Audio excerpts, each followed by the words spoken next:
Good evening, and welcome to the Rhode Island Democratic Women's Caucus Meet the Congressional Candidates for District 1 Forum. My name is Donnie Anderson, and I am the chair of the Rhode Island Democratic Women's Caucus.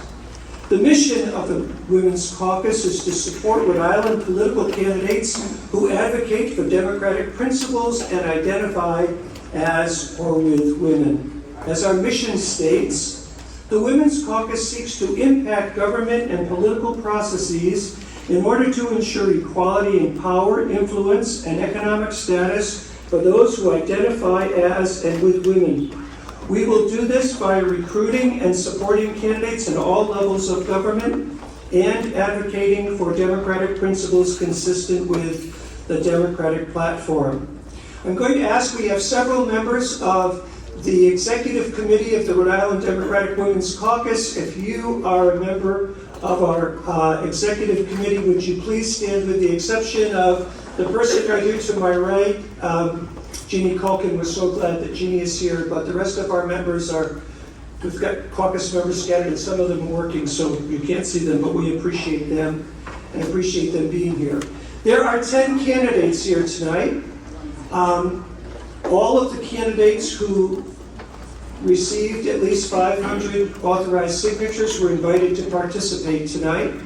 One candidate decided not to participate because your host is a transgender woman. Another candidate just did not respond. And so these are the 10 candidates who have the 500 signatures who have responded to being with us. And we want to welcome here tonight in alphabetical order, Gabriel Amo Jr., Stephanie Beauty, Walter Burbrick, Sandra Cano, Donald Carlson, Spencer Dickinson, John Gonsalves, Sabina Matos, Anna Quezada, and Aaron Regenberg. Please note that the Rhode Island Democratic Women's Caucus is an organization that has not and does not intend to endorse a candidate in this race, and therefore has asked all candidates to participate. Our goal tonight is to educate our members and the public about the candidates' important priorities and policies on key issues of importance to our caucus. We're all volunteers, but we have worked hard to create an open and fair format, including that all candidates have an equal access to information about this event. No one has received any advance information other than what everyone has received. All candidates are going to be asked the same questions. All candidates are able to speak without interruptions. Candidates have been asked not to mention any other candidate by name, and should they do so, their mic will be turned off and the opportunity to answer that question will be terminated. In order in which the candidates will answer questions will be varied. All candidates have equal time. 90 seconds for an opening statement, 45 seconds for an open-ended question, 60 seconds for a closing statement. There will be some short 1 or 2 word answer questions interspersed. Because our time is limited, we ask you as candidates to please be as specific as possible in answering your questions. This event is being streamed on Facebook on the Rhode Island Democratic Women's Caucus Facebook page.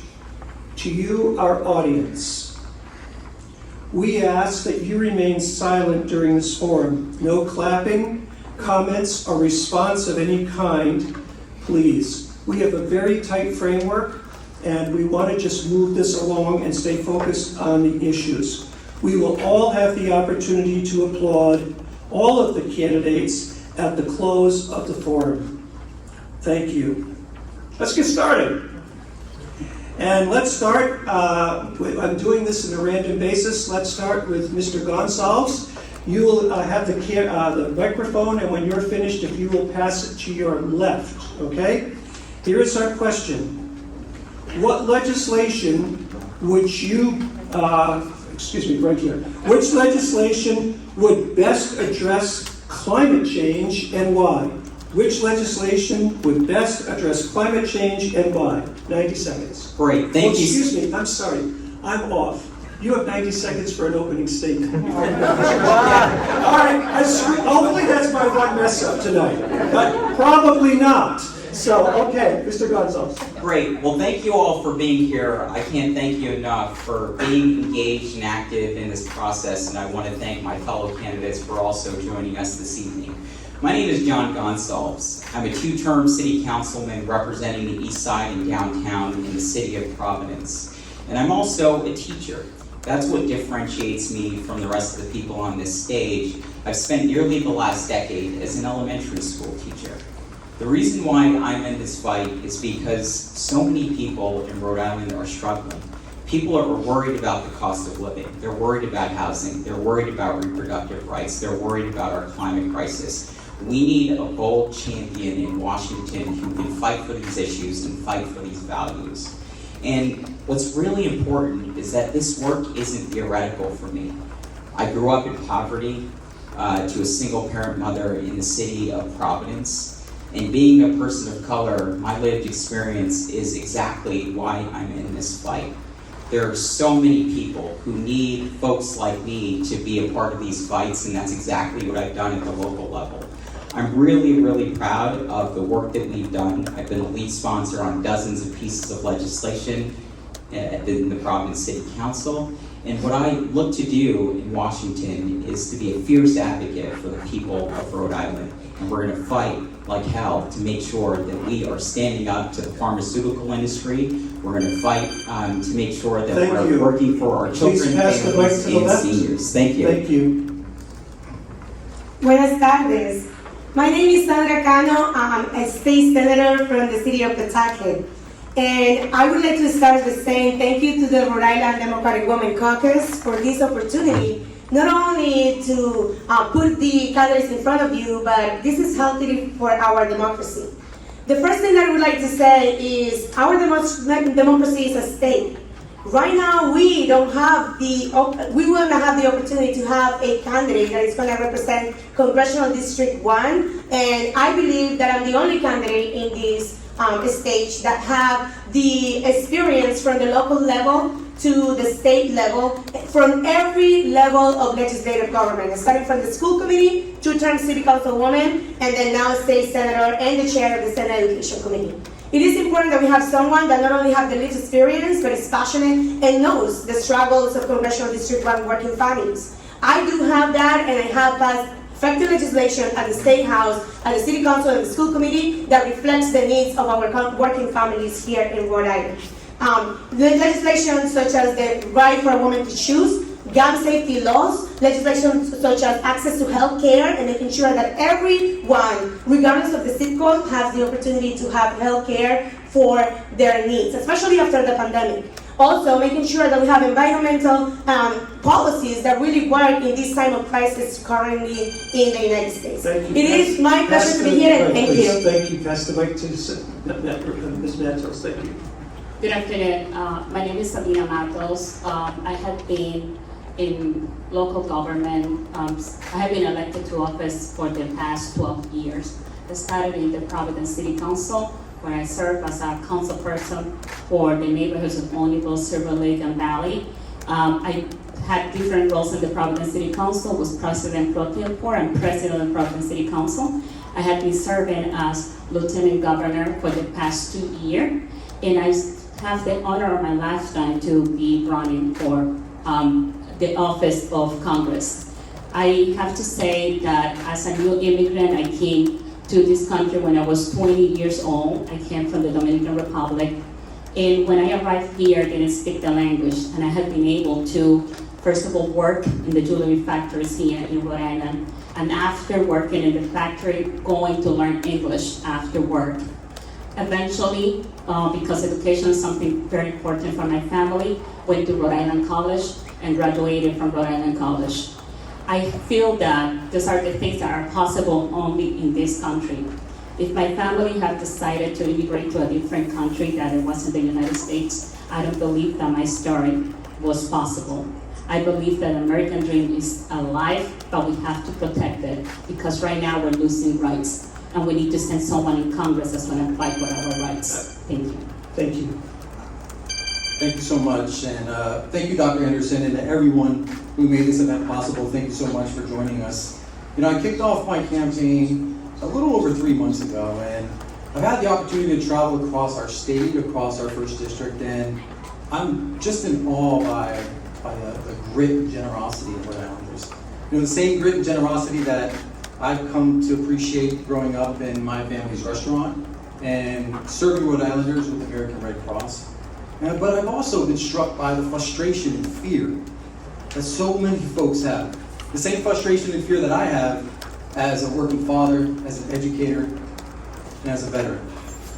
And, you know, this past week, I met an older woman in East Providence who told me that she had to decide between eating, putting food on the table, and getting medicine. And so folks are frustrated, not only because of high costs and low wages, but because of how divisive and divided our politics are today, and how extremist ideologies are just ripping away the very freedoms that I spent the last 2 decades defending, both as a naval officer and as a civil servant. And so this opportunity, this election provides us, the people of Rhode Island, an opportunity to change that and to channel our frustration and fear for a better future. And I'm running to make sure that your voices are heard loud in the halls of Congress. Please pass the mic. Thank you. Thank you everyone for being present today, and thank you Democratic Women's Caucus for all of your hard work and efforts. It does not go unnoticed. My name is Stephanie Beauty, and I'm running for Congress. I'm running for Congress primarily because I'm tired of seeing people like me, people like my mom, who worked 2 to 3 jobs, work as a CNA, not being able to get by. We will not fix things in Congress by sending another politician. Nothing is going to change by doing the same things. In fact, it will continue. We will continue to have the same rhetoric. We will blame the other party for why we can't get things done. We will not focus on the working class, who really need our help, who are in fact demanding our help. Our tax-paying dollars speak to that. And so what I want to do is work for you. The same way that my mom has worked for many of the people that she's taken care of as a CNA. The same way that I've worked as a support coordinator for folks with developmental disabilities and making sure that they had funding so that way they wouldn't lose their services. I believe that about 70% of us are aligned on climate. About 60% of us are aligned on a woman's right to choose. And about 80% of us are aligned on guns. Now, what makes me different is my unique sense of self-target and ambition. But not only that, but the work that I've done in the private sector at GE, from managing billion-dollar accounts, from working to small startups and being able to scale. So I've been able to see the progression and wanting to ensure that Rhode Island is successful and really supporting our small businesses. Not only that, championing our education and also supporting Please pass the mic. Thank you so much. Good afternoon. My name is Anna Casada, and I wanted to thank each one of you for being here this afternoon.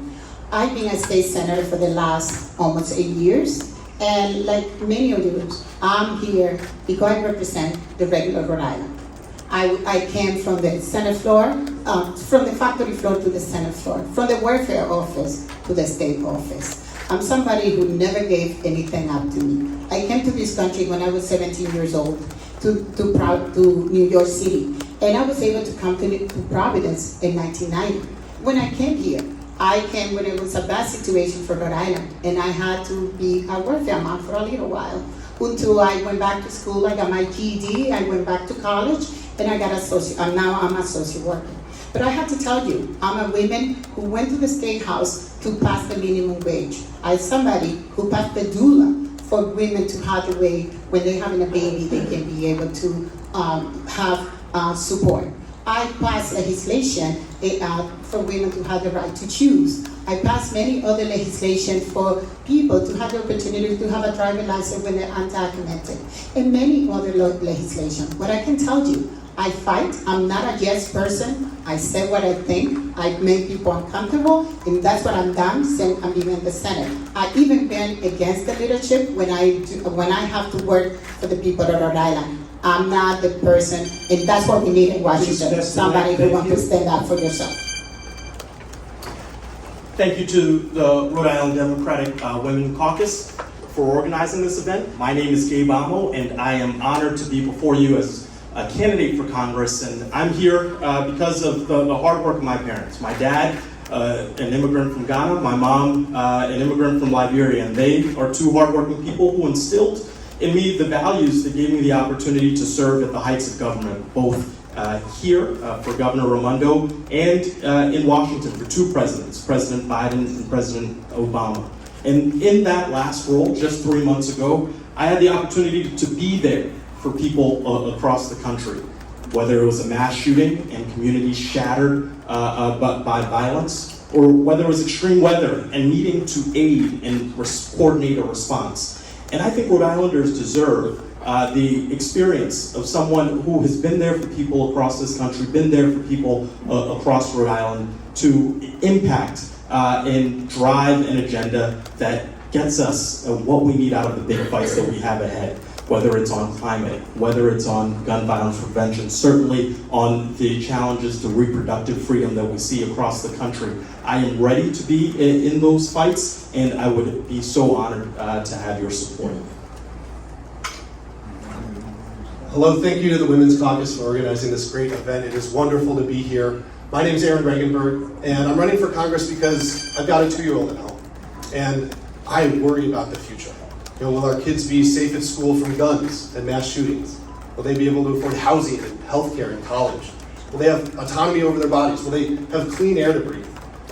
These are dangers that affect all of our kids and all of our communities, and none of them are accidents, right? The gun industry, fossil fuel corporations, radical Republicans are creating and feeding these crises because they're making billions of dollars off of them.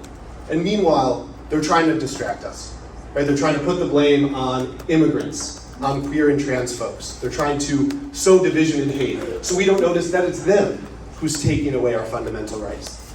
I know that every person in this room rejects that kind of hate, and that gives me hope. I believe that we can come together and take on those entrenched interests and win. And I know it's possible because we've done it here in Rhode Island. I've been a part of working with many of the people in this room to win concrete progressive policy change, helping lead fights to pass paid sick days and raise wages and create new clean energy programs and expand harm reduction strategies and start the push to reform solitary confinement. Winning real change is possible, but it doesn't just happen, right? We need to organize, we need to mobilize.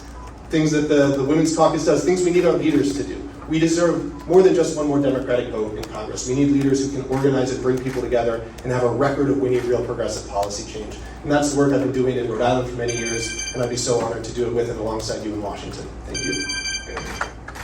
Thank you, Aaron. My name is Spencer Dickinson, and I'd like to tell you a little bit about myself. Before I do, I want to tell you a little bit about when I first knew Donnie.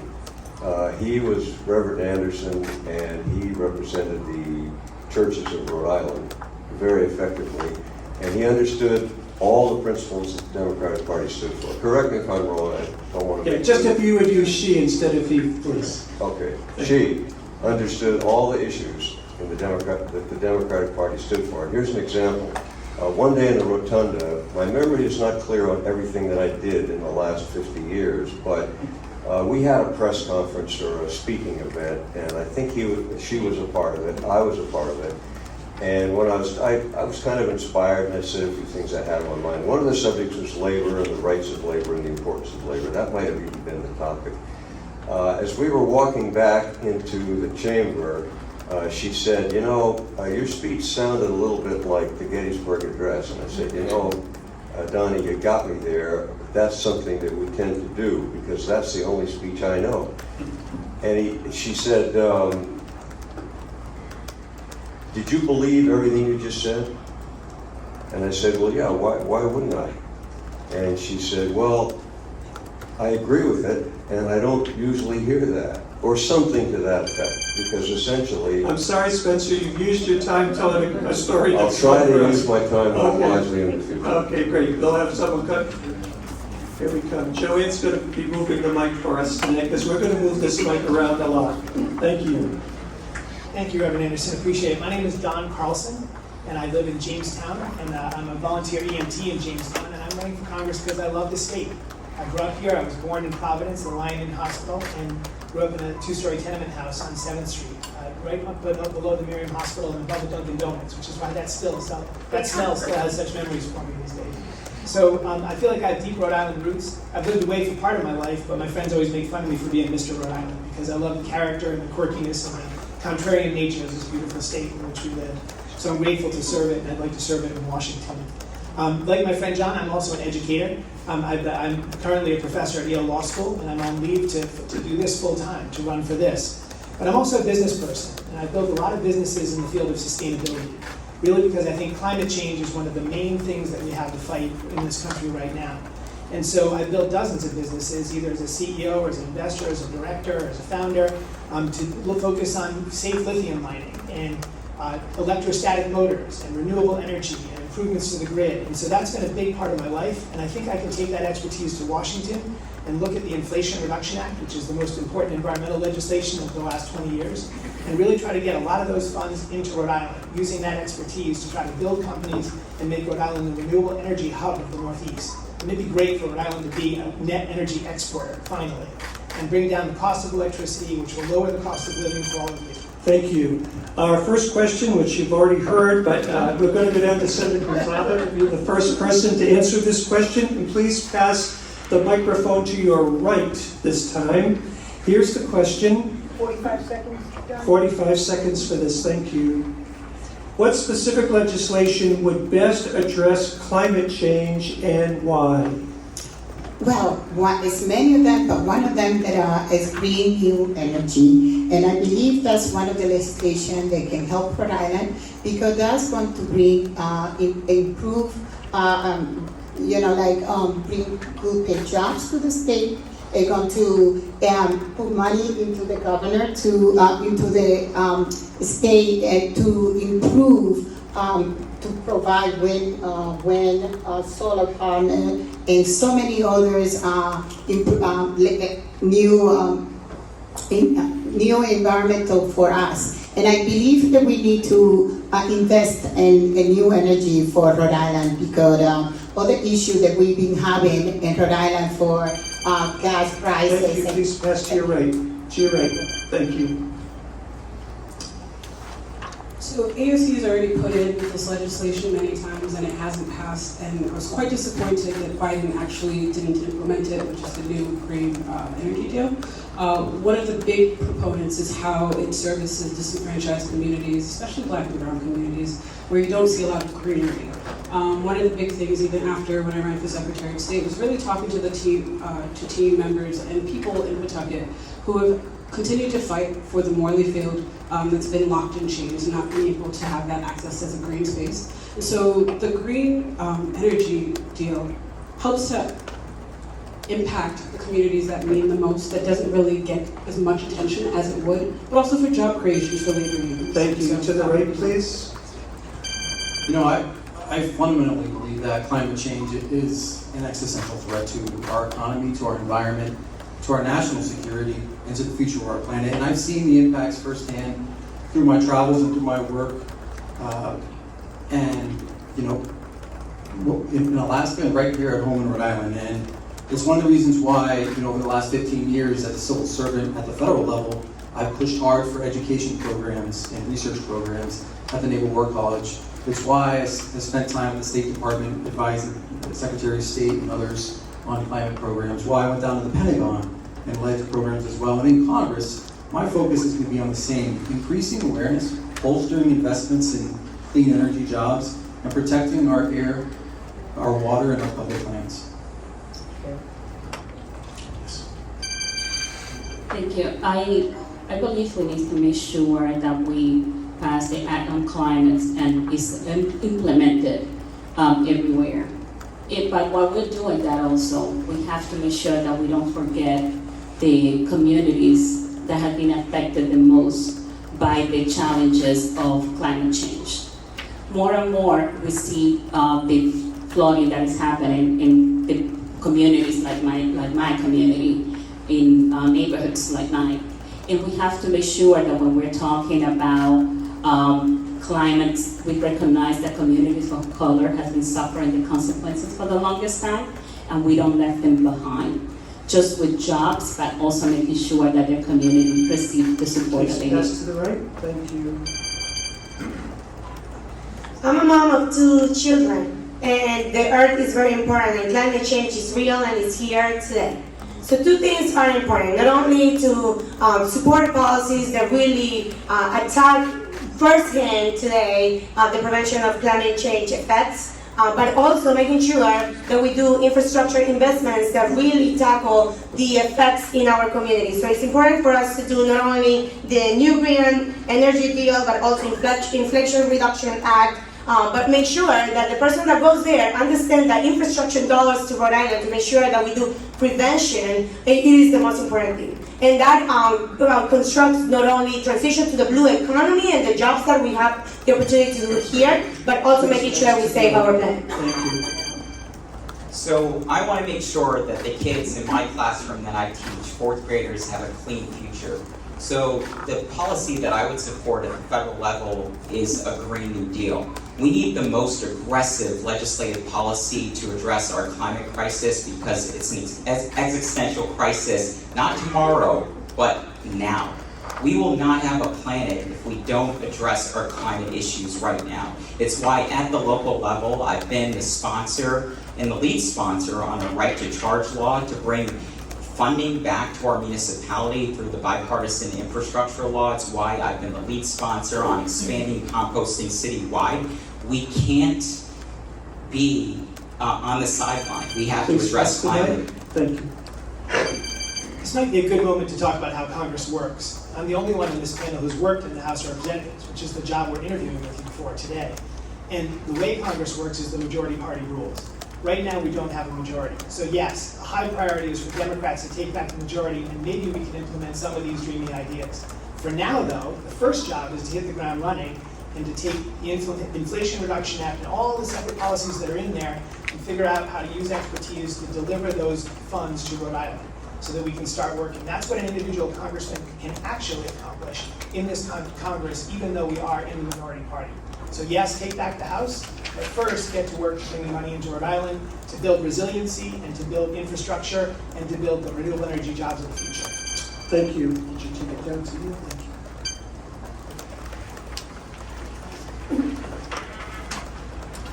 Thank you. Thank you. I guess I have a little catching up to do. And Donnie, thank you for correcting me. I think that serving in Congress or anywhere else in politics, the number one thing is communication, and the soul of communication is respect. And we don't get that from the Republicans because they call us the Democrat Party, and every time they do, it goes up my back. It's a term that somebody like Rush Limbaugh invented. We're not the Democrat Party. We are the Democratic Party, and our legal term is the Democratic National Committee. The environment, probably the best environmental legislation around so far is the Inflation Reduction Act. My problem with that is that that's the wrong name for that bill. I'm sorry, we have to pass it No on. problem. Thank you. Thanks. I'm proud to be the only candidate in this race who's been endorsed by any environmental and climate organizations, from Climate Action Rhode Island to Climate Hawks Vote to the Jane Fonda Climate Pact.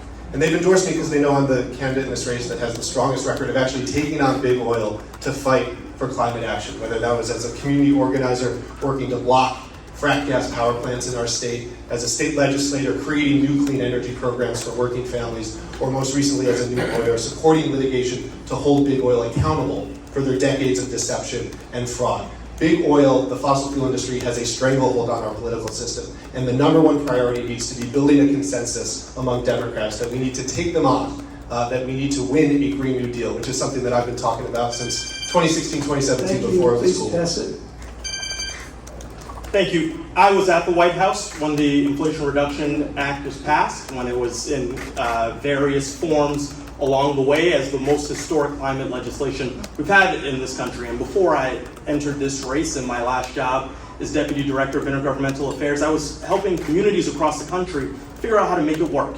And so that would be my priority. One, a vigorous defense of the IRA, because under Republican leadership, there will be continual attacks on that historic legislation, but then getting those dollars for everything from urban forestry, which is a program or agriculture in there, to the climate resilience funds coming out of the Commerce Department and NOAA, and making sure the consumer side benefits are well known. So there's work to do with what we have in the IRA. Thank you. The next question is going to start with Mr. Carlson. The microphone's coming back to him. We will move the microphone to the left this time. Here is the question.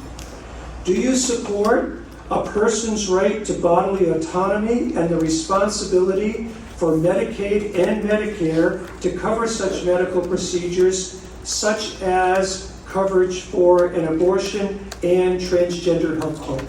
Yes, and yes. These are issues that are of paramount importance, particularly to the people in this room.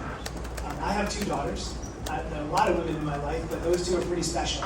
And I want to be here tonight to make sure that I stand up for their rights to maintain their own bodily autonomy. And women's rights are on the table. They're under attack right now, and we need to stand up and defend those rights. And also beyond women's rights, in addition to that, the attack on women's rights takes the form of Supreme Court decisions impeding the right to privacy. And that's going to affect beyond even women. It'll affect the rest of us as well as they roll back even rights to birth control, the rights to marry whom you choose, either whether across races or across sexualities. So there are a lot that's at stake right now, and I want to stand up for those rights and make sure that when we impose those rights or when we make those rights firm, that they're accessible to everyone for the appropriate fines. Please pass the mic to your left. Yes and yes. So again, as a teacher, this is something that I teach my kids about, how we can be kind and inclusive. And the fact that the Republican Party and also the Supreme Court is trying to undermine people's basic human rights is despicable. The Dobbs radical decision needs to be overturned, and that needs to be overturned legislatively. So what I propose is repealing the Hyde Amendment. I also propose making sure that we codify Roe v. Wade into federal law. We need to do everything in our power to protect women and reproductive rights. Abortion is health care, and I will fight for that tooth and nail at the federal level. My answer is yes and yes. I'm the only candidate here that not only has spoken with my vote twice in the General Assembly. In 2019 we passed and codified Roe versus Wade, but also just this May we did pass the Equality Act coverage as well to people that have no access to abortion because they're in Medicare. But I'm the only one that have said I have been vulnerable to tell my story. I face fertility issues, and as a Catholic myself, I face a lot of hatred in my community for the vote that I casted. I will continue to have that strong voice because I believe it and because my daughter deserves that right. And I want to make sure that she's proud of her mom as a woman and as a mom that is fighting for the rights. Please, thank you. Thank you. So I said yes and yes to both questions. I can tell you that I'm very concerned that right now we're losing rights. Women's rights, LGBTQ rights, and we don't know where things are going to stop. I believe that right now, unfortunately, we're at a place in which my daughter could have less rights than I did, and that shouldn't be that way. There were so many women that fought so hard to make the case that we did to make sure that we had abortion rights in this country. And we have to fight until we codify this at the federal level. There are states right now passing legislation in which a doctor has to court their lawyer before they make a medical decision, and that is wrong. Thank you. Please pass. Yes and yes. I mean, when it comes to women's rights, no politician should ever tell a woman what's best for her body. And no insurance company should ever tell a woman what level of care she deserves, right? That is a choice between a woman and her doctor. And that's why the Dobbs decision is an attack on women's rights. It's an attack on my daughter's rights. And we cannot have true equality in this country until we have reproductive freedom for all. And that's why, as your representative, I will fight tirelessly until our daughters and granddaughters have the same rights as their mothers and grandmothers. And I won't rest until Roe v. Wade is the law of the land once again. So I think 90% of us are going to say yes and yes to this question, primarily because we're Democrats. But one of the interesting things here is when it leaked out, right, that Roe v. Wade was going to be reversed, Rhode Island had a unique opportunity for our state legislature to literally call a meeting and have it codified immediately for it to be on the ballot. We had an opportunity that wasn't taken. So we need representation that is in fact proactive. We need representation when it comes to a woman's right. We've had many men stand and champion for us. I think it's time that a woman be able to speak on their uterus, be able to speak on the rights that they have. And we have a lot of representation in other spaces, but I think this is one that a woman should be able to Please speak pass the mic. on. Well, like she said, 99% will say yes, yes. I believe, and my records show, we fight in the State House to pass the abortion right for women to have the choice to choose. And let me tell you, it's not easy because I represent a district that's very conservative. And they were going to the State House to say to me, so you vote in favor of the abortion, we vote you out. I'm still here because I stand for my value, and I think women have the right to choose, and nobody, like they said in my previous, we don't have to wait for a politic to be telling you what to do with your body. That's between you, your doctor, and your family to make that decision. And definitely, we have to fight. We need somebody who has the record to fight for women's rights, and that's me. Thank you. Yes and yes as well. I certainly want to take this opportunity to thank the lawmakers that are on this panel, and certainly the activists and folks loudly who have made sure to act here in Rhode Island. And I would hope that if I have the opportunity to serve in Congress, that I, on the federal level, can make sure that we stand firmly for pro-choice values, for reproductive freedom, for bodily autonomy, and for folks to be able to live their authentic lives. And so I am wholly, I think, in unity with folks on this panel, and I'm hopeful that I'll be able to act in Congress. Absolutely, on both fronts. Reproductive rights are human rights, and for the right to abortion to be meaningful, you need to have material access to it. And so I am incredibly grateful to everyone in this room who came together and fought to pass the AACA this year. We need to pass that at the federal level. But we need to be really clear-eyed about what that's going to take, right? We didn't get to this point that we are now overnight. The far right has spent decades building a comprehensive strategy to take over the courts, to use other minoritarian structures, gerrymandering, etc., to take away these rights. And if we're gonna fight back, the Democratic Party needs to be just as focused, just as urgent, just as, to be frank, ruthless about the importance of this, because this is a life and death battle, and we need to act like it. Somebody said it would be 90%. I will say this, every abortion is a tragedy. I saw what we were discussing in 1973 when Roe v. Wade was enacted, and we hadn't even taken up the subject, let alone resolved it. I agree with Ruth Bader Ginsburg, who said the Roe v. Wade decision was a terrible mistake for our country. It put off an issue that needed to be talked about. It does need to be talked about. I don't think you want any bills out of Washington. If I'm in Washington, my thinking is we probably don't need any new legislation. Think long and hard before you advocate for new legislation. It might not be what you want. Okay, we're going to go to a real quick question. If you'll hold on to the mic, you get to be first on this one, and then please pass the mic to the right. Who is your favorite fictional character?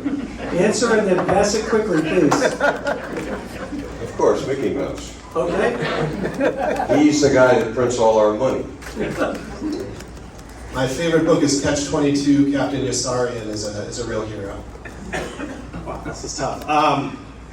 Well, inspired by a recent web video, I would say Josh Lyman from The West Wing.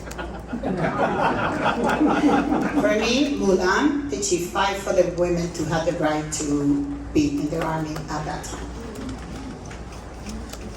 Belle, because she liked books and she didn't need a boy to be happy.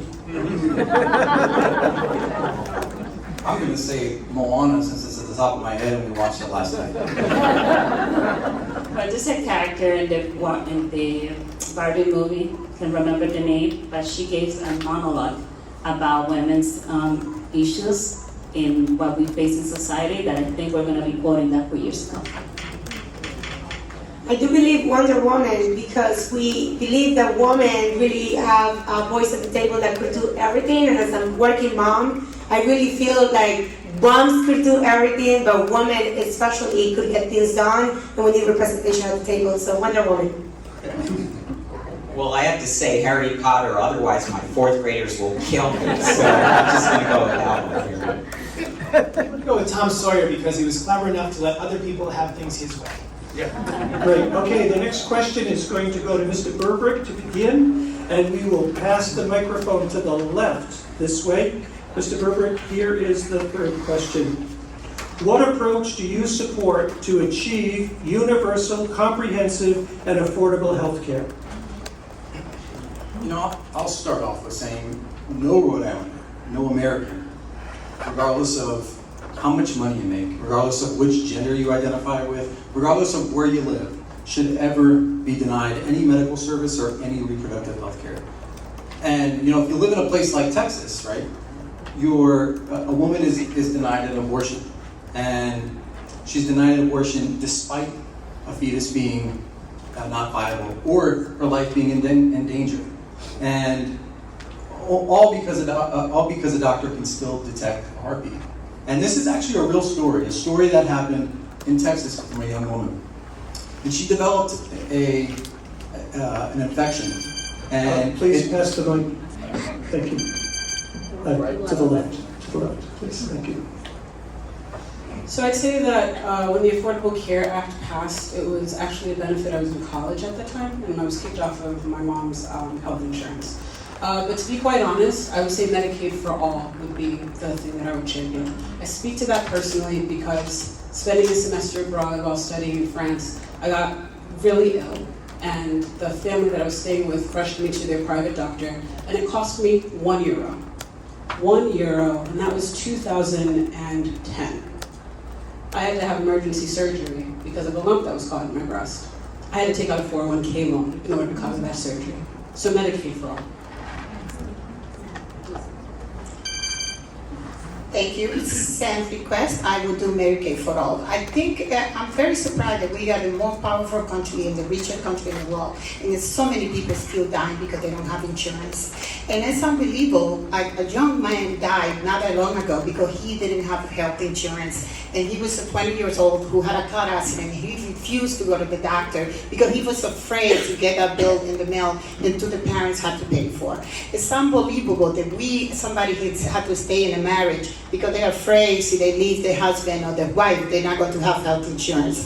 I think it's something we should have health insurance for everybody, and we should have vision, dental, and everybody, because Obamacare was a good one, but not enough. One of my proudest achievements in public service was working on the team that helped to implement the Affordable Care Act. I got down to the community level in working with local elected officials to help enroll people, to work in states to expand Medicaid, to do all that we could to expand access as much as possible. Now, under President Biden, and certainly we were able to benefit from this during the American Rescue Plan, we expanded access as well, but also lowered costs. I want to dramatically expand Medicaid, take away some of the state's role in controlling that, and do it as fast as possible. Healthcare is a right for everyone, not a privilege for those who can afford it. That's not how it's treated in this country right now. It's treated as an opportunity for corporations to make money off of our injuries and illness. I'm proud to be the only candidate in this race that has a long record of fighting for Medicare for all. Every year I was in the state legislature, I introduced legislation to create a single-payer system at the state level. I was attacked for that in 2018 when I ran statewide, but I'm always going to keep fighting to take on Big Pharma, to take on the health insurance executives, to create healthcare for everyone. I think pragmatically, our best path to make that actually happen is by lowering the Medicare eligibility age. As soon as we have congressional control again, Democrats need to fight to lower it to 55, then to 45. We build a constituency of folks who are bought into this, and that's going to help us continue to move it down and down until it covers every American. I think it's very important for us here in particular to understand why we're Democrats. And there are going to be people that are going to say, why are you a Democrat? Well, there are some reasons. We've got Social Security to protect. We believe in it. We believe in universal health care. We believe that climate change is a real issue and we're not going to duck it. A lot of legislators that I know, by the way, I need to say this is the time to say it. I spent 12 years in the legislature, a group of 8 years and 4 years. I was deputy majority leader for 4 of those years. But if you look at some of the bills that certain legislators have put in, there might be 30 pages. Read them. There's nothing in the 30 pages. Those bills cannot be passed. The deficiency is that we don't focus on it and solve the Thank real you. problems. Thank you.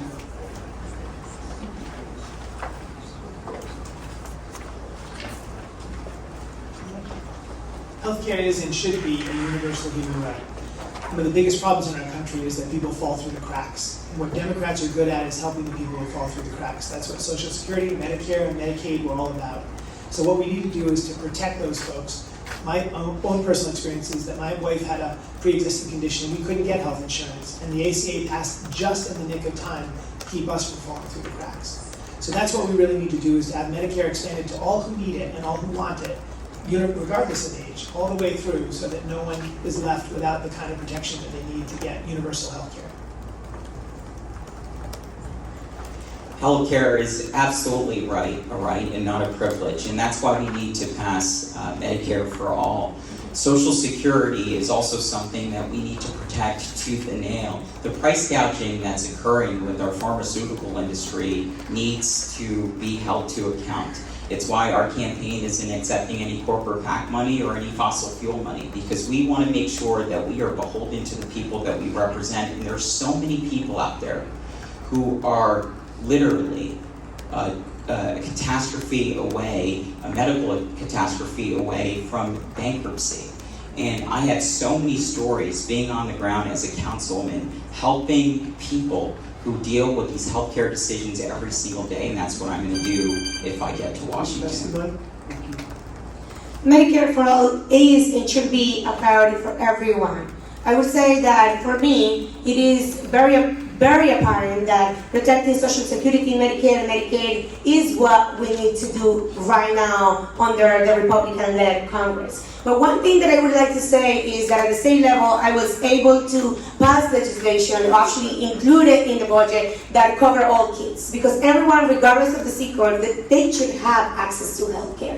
One of the things that I am very proud to say is that the healthcare providers here, from the day that we are born to the day that they have the most difficult times, are taking care of us. Our healthcare workers need that support as well. And my parents go through this, and I'm very grateful for them as well, so that trickles down.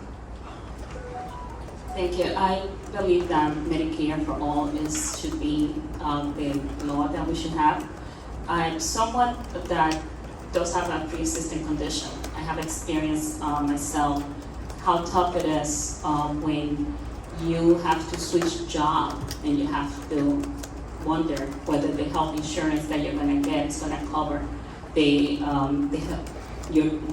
condition that you have. But even more traumatic for me is whenever I'm able to get my treatment, I cannot help but think about those individuals that have the same condition as me, and they don't have that option. Thank you. The next question is going to go to Mr. Regenberg. We are going to continue to pass the mic to the left. This is a longer question, and it has 2 parts. Given the recent Supreme Court rulings on affirmative action and the ongoing attacks on diversity, equity, and inclusion programs across the country, please explain to us how you view the role of affirmative action in addressing historical disparities and promoting diversity in education and employment, and how will your view of diversity, equity, and inclusion inform your policies and politics and platform in Congress? The recent Supreme Court decision on affirmative action is an absolute disgrace, and one of the many, many reasons that we desperately need court reform. Affirmative action has been such a critical program for expanding opportunities, for making everyone stronger and better by creating more diverse college campuses and other spaces. And it is incumbent on whoever wins this seat to be full steam ahead in fighting to reform the Supreme Court so that we can overturn decisions like that and to create the kind of policies that will allow us to make sure that folks have the opportunities, that we have a system that is actively working to deny them.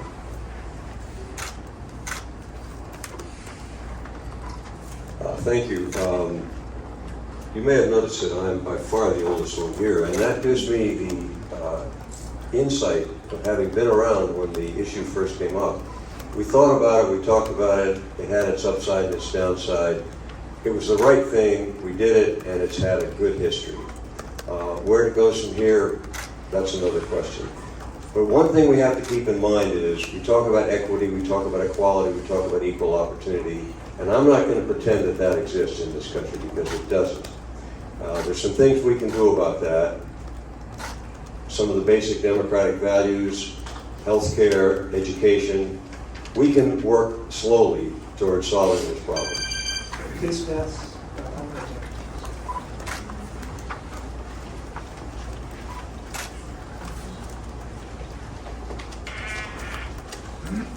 Thank you. Affirmative action is something that's a priority for our country, and the recent decision is in fact a travesty.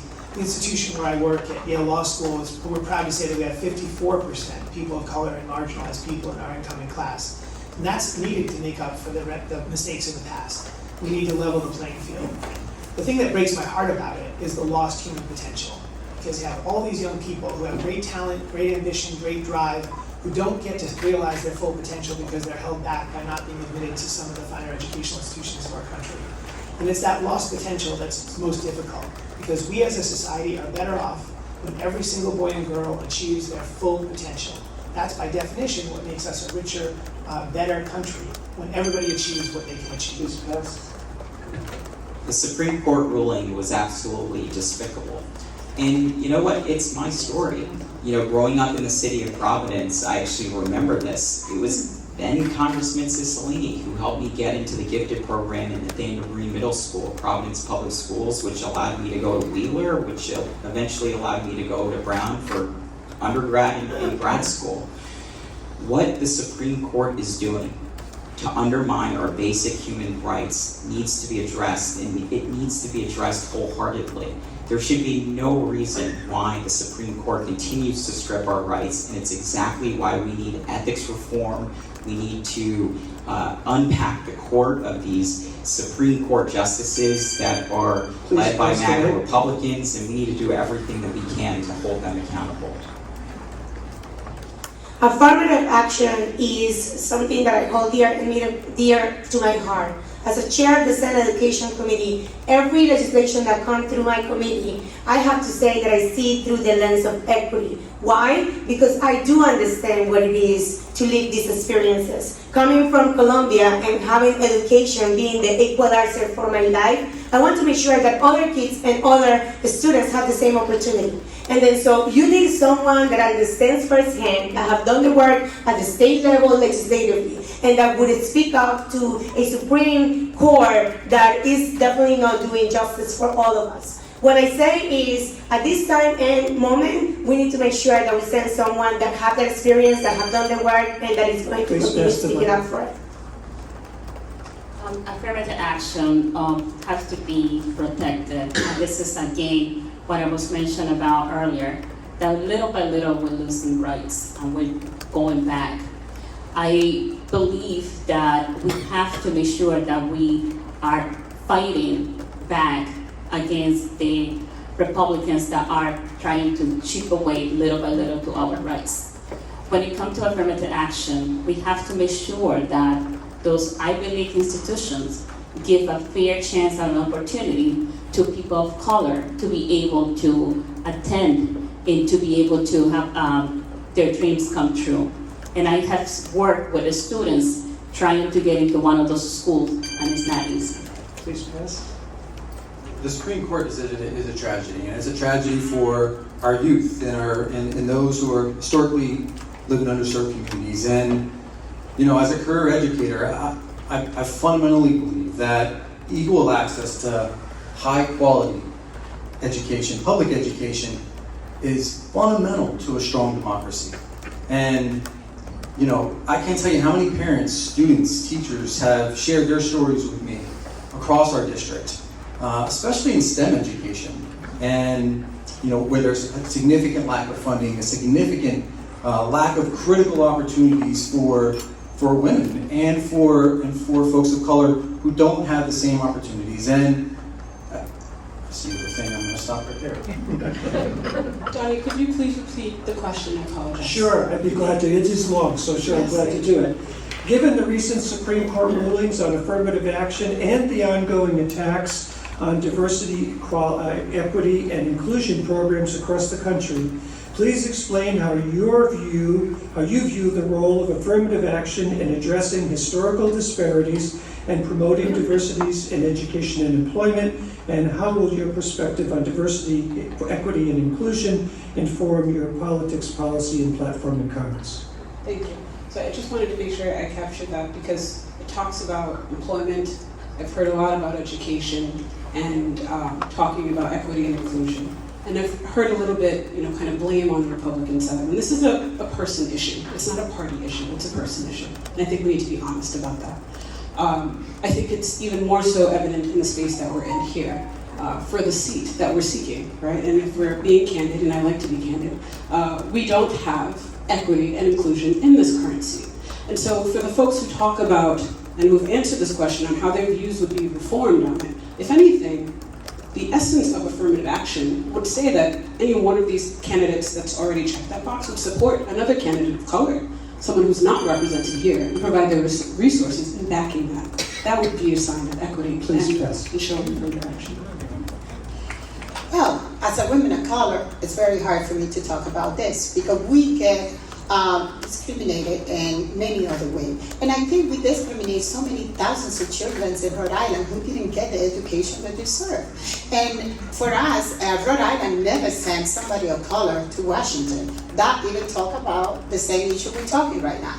We need somebody of color who represent Rhode Island, especially a women. Then I agree with my colleagues over here. Then, so you really want equity, and it's some people who are sitting in here who come from connected communities, who are connected, political, money, and every ways should be supporting other people. Thank you. I'm, like others, heartbroken by the Supreme Court's ruling. Like my colleague down the way, this is my story. This is why I've been able to serve at the heights of government, has been because of government being active and reaching the high ideals that have been put forward for our country. And so I'm disheartened, but I want to go and fight these fights. In government, I help build teams, diverse teams that reflected this country, and it would be a big priority in whatever way I would be able to legislatively to fight against this reversal of what was a big part of America's progress over the last few decades. Thank you, Mr. Avo. I'm going to ask you to hold on to the mic to be ready to answer this next short question. Please keep it short. We're running on time here. Here we go. Ready? Do you support term limits for Congress, yes or no? And if yes, how many terms? Yes, I am not certain on the number, but I would be in the 3 to 5 window in the House, in the number of terms, and 2 to 4 in the Senate. Please pass. To the left? To the right, I'm sorry, to the right. Sorry. Yes, I do, and I think six terms would be enough. Thank you, please pass. Yes, 3 terms, that's 6 years in the House, 2 terms in the Senate, so that's 12 years. Thank you. Yes, 12 and 12. Okay, thank you. Yes, but it depends on how it's implemented because I went through that in the Providence City Council and learned some lessons. Okay. Yes, I'm not sure how many terms, but I definitely support the term limits. Yes, I believe 12 to 18 years, so 6 terms in the House and 3 terms in the Senate. Yes, and 12 years sounds about right to me.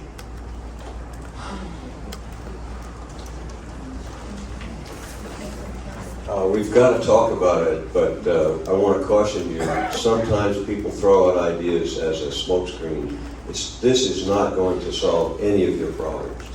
We have procedural problems in the Rhode Island House and Senate and at the congressional level too. Yes, I'd be supportive, open to different proposals. 12 years sounds about right. I do think corporate money in politics gets at more of the problems than I think term limits are trying to address, though. Thank you very much. Unfortunately, I'm looking at our time, and I have a lot more questions, but We want each candidate to be able to, we're going to begin with Lieutenant Governor Matos, and then we're going to go to the right. You have 60 seconds to give us a summary and the reasons why you think we should support you for Congress in CD1. We'll begin with Ms. Matos and then go to the right. Thank you. Thank you for this opportunity to speak about my campaign for Congress. I want to ask all of you that are watching this at home and those that are here to support my campaign for Congress. This is the time in which we have to make sure we send someone to Congress that's going to be fighting for the rights of the people, that is going to be fighting to protect a woman's right to choose, to make sure that our children, our daughters, don't have less rights than we did. This is the time to make sure that we send someone that's going to fight for gun safety legislation that's going to protect our children. And we don't have to be worried about, is today when I'm going to get the call that something happened at their school or either playing outside in the park. And this is the time in which we have to make sure that we're fighting until we are able to pass the legislation that's going to ban assault weapons from our streets. And it has to pass at the federal level. Thank you. Please pass to the right. Thank you for the opportunity. I'm Sandra Cano and I'm running for Congress because I deeply care to help people through policy. I have the experience through all the levels of government, from the school committee to the city council to the state senate. I'm the current chair of the education committee. And my financial background as well as my public service makes me the most qualified candidate here today. I would like to say that making policy and working family, advocate for working families is really my passion. Coming from Colombia to the healthiest economy and healthiest democratic values in the United States have been the honor of my life. I want to transfer my passion to make sure that I make all of those values that I have from the Democratic Party really work for the people of Rhode Island in Congress. And I hope that you give me your trust and the opportunity to represent you, because you will have someone that is fierce, bold, and that knows the struggles firsthand of the working families of Rhode Island and want to make sure that makes change and bring infrastructure to our state. Please Thank pass. you. Thank you so much for being here, and thank you so much for taking the time to listen and to engage in this forum. I want to thank my fellow candidates for also being here. My name is John Gonsalves. Again, I'm a two-term city councilman, and I've been effective, responsive, and reliable at the local level. I've been the lead sponsor on dozens and dozens of pieces of legislation. I know how to get things done. And that's exactly what I'm going to do if you send me to Washington. We need bold leadership to go up there and fight for the values that we believe in. It's why our campaign isn't accepting any corporate PAC money. It's why we're not accepting any fossil fuel money, because we want to put people first and we want to put people over politics. We have been in this race. We are building a multi-generational and multi-racial coalition, and I hope that you'll join us at johngforcongress.com so we can fight for our children, families, and seniors in Washington. Thank you all for being here. My name is Doug Carlson, and I'd be proud to represent Rhode Island in the United States Congress. I'm sorry that tonight we didn't have an opportunity or time to address either gun safety or affordable housing, because I hear every day in the 1st District that those are issues high on people's minds. And when I did work in Congress as legislative director for Joseph P. Kennedy II back in the 1990s, we got teeth put into the Community Reinvestment Act to drive a lot more capital, a lot more mortgage money into neighborhoods that have been historically discriminated against and redlined. And that was a way of tangibly solving the problem of affordable housing in Boston and in Massachusetts more generally and across the whole country. That's what we need, that kind of decisive action in Rhode Island. I have experience in the House of Representatives, I have experience as a teacher, I've built businesses, and I have the right kind of experience to not only do a great job for you in Washington, but also to bring resources into Rhode Island to help fight climate change by building sustainable businesses and investing in renewable energy. And so I'd like to humbly ask for your vote.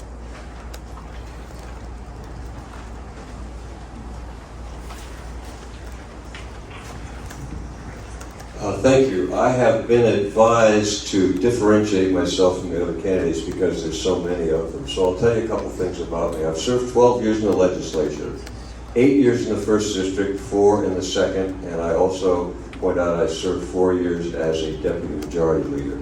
A lot of reforms happened the year that we turned over the speakership in 1975.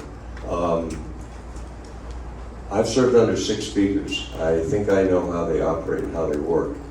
As far as myself, I am a home builder. If you want affordable housing, don't elect me, because if I get elected, I won't be able to build any. But I've built plenty. I built the first solar house in Rhode Island, and I worked with other builders. We built at least 100, saved millions of gallons of fuel. That was many, many years ago. I've got skin in the game as far as that goes. I care about it. It's real. One of the complaints I hear from a lot of my friends is politicians get elected and then they don't do anything. Well, that won't be me. Please pass. Thank you. Thanks again so much to the Women's Caucus for putting on this great event. We've got big problems in this country. Big problems require big solutions. Those aren't going to be easy to achieve, especially when we're up against the kind of entrenched interests that we know we are. But being in rooms like this with all of you, it gives me real hope. You know, I know that we can come together and we can take on Big Pharma and the health insurance executives to pass Medicare for all, to make healthcare a right for everyone, not a privilege for those who can afford it. I know that we can take on big oil to win a livable future for our kids. I know that we can build an economy that works for all of us, not just the CEOs and bosses at the very top.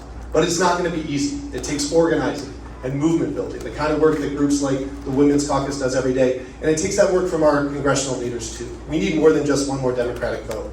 We need leaders like David Cicilline who can organize and bring people together and have a record of winning progressive policy change.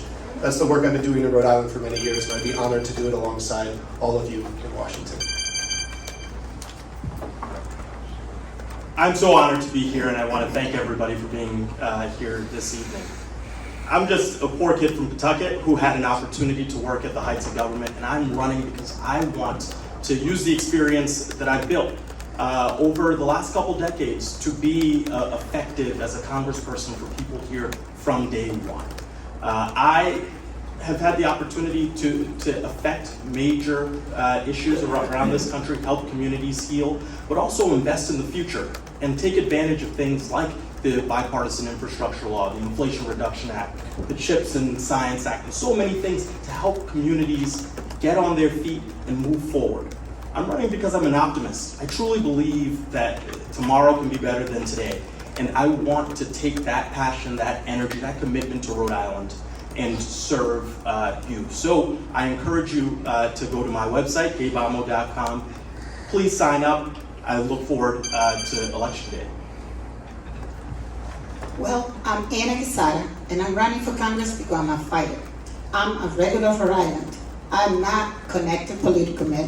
I'm not rich. I'm just a mom who was a welfare mom, who was a factory worker, who made Rhode Island represent working family in Rhode Island, and that's what we are. And I will fight for Rhode Island to make sure that we get affordable housing, to make sure that we have Medicare for all, to make sure that we have our elderly Medicaid safe, to make sure that our children are safe when they go to the mall, when they go to school, when they go to the park. We want to make sure that our family is represented. I'm a regular Rhode Island. I will fight for you, I promise. And I ask you for the opportunity to represent you on September 5th. I'm asking for your vote. And give me that opportunity to be your representative in Washington. Thank you, and thank you for having this forum this afternoon. Thank you, everyone. My name is Stephanie Beauty. Today we have a unique opportunity to shatter a glass ceiling. We also have a unique opportunity to do something different, to try something bold, to try something refreshing, to try something that we're not used to, a government that actually works for you. A government that when you send an elected official to work, they don't come back with excuses and blame the other party. They in fact deliver results. I'm not here for clickbaiting. I'm not here to gaslight you into emotion. That doesn't do anything for your paycheck. It doesn't do anything when someone tells you about jobs, but you need 2 or 3 jobs to keep the light bill on. It doesn't do anything about you not being able to cover your costs or even childcare. That doesn't do anything for you. It hasn't worked for me as a working person. And so I've left my job in technology to go to work, because that's what I'm good at. I'm good at working. And with me, by your side, know this, no one works harder than a beauty. Send a beauty to Rhode Island. Well, thank you so much to the caucus, and thank you to everyone who's joining us both here and virtually. And we are in a defining moment in our nation's history. And our economy isn't working for working class families here in Rhode Island. Women across our country have lost their fundamental right to choose. And Rhode Islanders, like so many Americans, have lost trust in government.